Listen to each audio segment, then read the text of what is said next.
جو سب سے زیادہ اچھے نظریات والے، اچھے اعمال والے، مخلص لوگ تھے، ان کو حضور کا صحابی بنایا۔ اور پھر دوسرا جو میرے نبی پاک صلی اللہ علیہ وسلم نے منظر بیان کیا، فرمایا یہ ابو بکر ہے، میں نے سب کے احسانات کے بدلے چکا دیے، اس کو پکڑ کے رب کی بارگاہ میں لے جاؤں گا، کہوں گا اے اللہ تو ہی سے بدلہ عطا فرما۔ کبھی آپ اس رنگ کی کیفیت کو دیکھیں، یہ اتنا عظیم شخص، یہ اتنا پیارا شخص کہ کریم محبوب فرمائے مجھے کسی کے مال نے اتنا نفع نہیں دیا جتنا ابو بکر صدیق کے مال نے دیا، اور فرمایا جب اس کے پیسے میرے پاس آئے تو میں نے اپنے سمجھ کے خرچ کیے۔ حضرت عمر فاروق رضی اللہ تعالیٰ عنہ، کریم محبوب علیہ الصلوۃ والسلام فرمانے لگے اور لوگو میرے عمر کی تو وہ شان ہے، اس کا تو وہ مقام ہے کہ شیطان اس کو دیکھ کے رستہ بدل جاتا ہے، اور فرمایا اگر میرے بعد کوئی نبی ہوتے تو خطاب کے بیٹے عمر ہوتے۔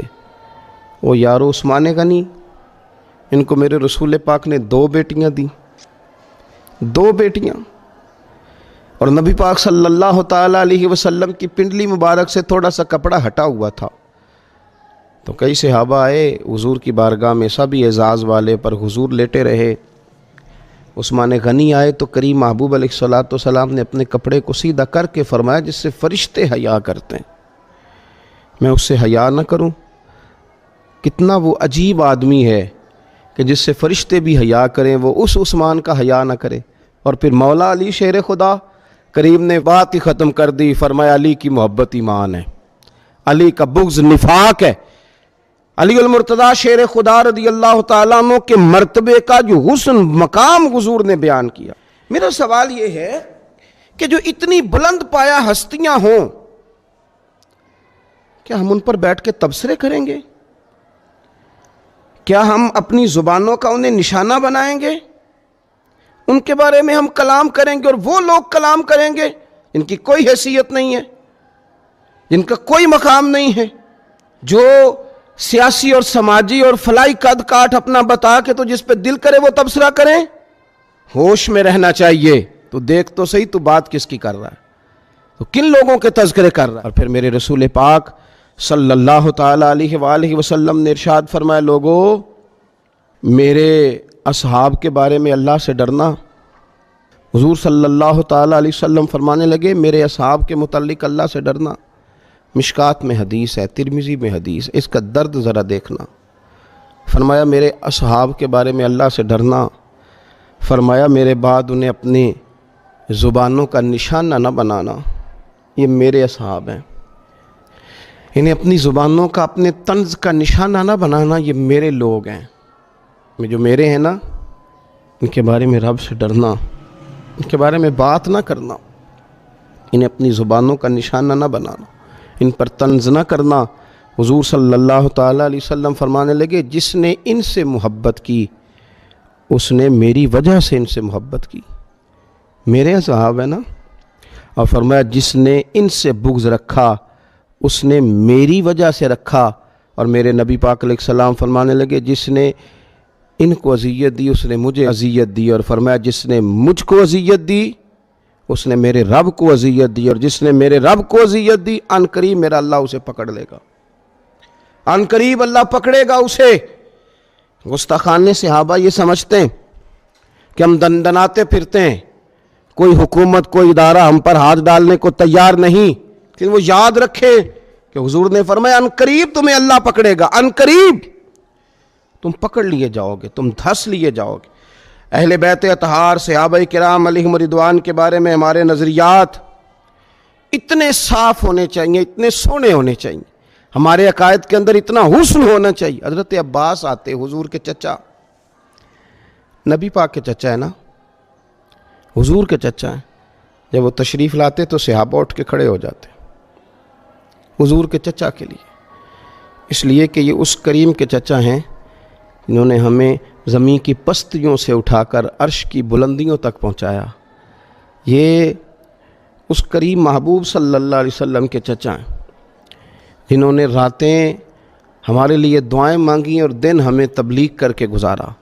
یہ اس کریم محبوب علیہ الصلوۃ والسلام کے چچا ہیں کہ جنہوں نے اپنی ولادت سے لے کر معراج شریف میں جانے تک اور معراج سے واپس آ کر اپنے وصال ظاہری تک اپنی ساری دعاؤں کا، محبتوں کا رخ ہماری جانب رکھا۔ حضرت عباس آتے تو لوگ اٹھ کے کھڑے ہو جاتے، ان کا اکرام کرتے، ان کا احترام کرتے۔ اگر ہمارے دل ان کے لیے جھکیں گے نہیں، ہماری طبیعتوں میں ان کے لیے پیار نہیں آئے گا، تو اس کا معنی یہ ہے کہ پھر ہم لوگوں نے کمزوری کی، ہم لوگوں نے پھر ظلم کیا۔ دیکھیے حضرت عبداللہ ابن عباس رضی اللہ تعالیٰ عنہ، یہ حضرت زید بن ثابت رضی اللہ تعالیٰ عنہ کے پاس علم حدیث سیکھنے جاتے تھے۔ حضور صلی اللہ علیہ وسلم نے انہیں دعا دی تھی، حضور کے چچا کے بیٹے ہیں، علم حدیث کے لیے حضرت زید بن ثابت رضی اللہ تعالیٰ عنہ کے پاس جاتے، خاندان رسول میں سے ہیں، لیکن جب ایک صحابی کے پاس جاتے تو کہتے میں کبھی اپنے استاذ کے دروازے پہ دستک نہیں دیتا تھا، میں بیٹھا رہتا تھا ان کے دروازے پر بیٹھ کے، ان کے دروازے پر بیٹھ کے۔ مرشد دے دروازے اتے محکم لائیے چوکاں، دروازے پر بیٹھ کے، پکے بیٹھ کے۔ مجھ سے فقیر بھی اب پھیری کو اٹھتے ہوں گے، اب تو غنی کے در پر بستر جما دیے۔ دروازے پہ بیٹھتے، کہتے ہیں ہوا چلتی تو ریت بھی، مقدس ریت بھی مدینے کی وہ میرے بالوں میں پڑتی، مقدس خاک بھی پڑتی، پر میں انتظار کرتا، دروازہ نہیں کھٹکھٹاتا تھا۔ استاذ مرضی سے آتے تھے تو پھر میں ان سے حضور کا دین سیکھتا تھا۔ حضرت سیدنا زید بن ثابت رضی اللہ تعالیٰ عنہ اپنے گھوڑے پر بیٹھ کر کے جا رہے تھے، سامنے سے حضرت عبداللہ ابن عباس رضی اللہ تعالیٰ عنہ آ رہے تھے، تو دوڑ کر آ کر حضرت عبداللہ ابن عباس رضی اللہ تعالیٰ عنہ نے گھوڑے کی لگام تھام لی تاکہ لوگوں کو پتہ چلے یہ میرے استاذ ہیں۔ ضرورت نہیں تھی، صرف یہ کہ لوگوں کو آداب سکھانے کے لیے لگام تھام لی۔